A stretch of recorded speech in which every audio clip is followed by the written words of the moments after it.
চলো আজকে তোমাদের সাথে একটা অন্য জিনিস শেয়ার করি। এই রকম কাজ এর আগে আমি কোনো দিনও করিনি।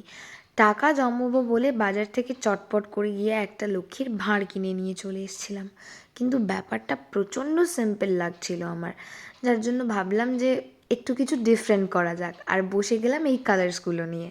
তো যেমন আমার মনে আসছিল, যেমন ইচ্ছা হচ্ছিল, জাস্ট আমি কয়েকটা ছোট ছোট কলকা আর কিছু বর্ডার লাইন অ্যাড করেছি, আর খুব সিম্পলের ওপরে আমি এই পটটাকে পুরোপুরি কালার করেছি। দেন ঠিক করেছিলাম যে ওপরের দিকটাতে আমি লক্ষ্মী ঠাকুরের পায়ের ছাপ ড্র করব, কিন্তু এত ছোট জায়গায় আমি আঁকতে পারছিলাম না বলে আমার মা কিন্তু আমাকে এখানে স্কেচটা বানিয়ে হেল্প করে দিয়েছে। দেন বাকি কিছু ডিটেলিং অ্যাড করে আমি কিন্তু ভাঁড়টা কালার করা পুরোপুরি কমপ্লিট করে নিয়েছি। আর এই হলো আমার ভাঁড়ের লুকটা। তো এটা কেমন দেখতে লাগছে, তোমাদের কেমন লেগেছে আমাকে কিন্তু অবশ্যই কমেন্ট সেকশানে জানাতে ভুলো না। কালকে হয়েছে, আমার ঠাকুর ঘরে করে দিবি কালকে।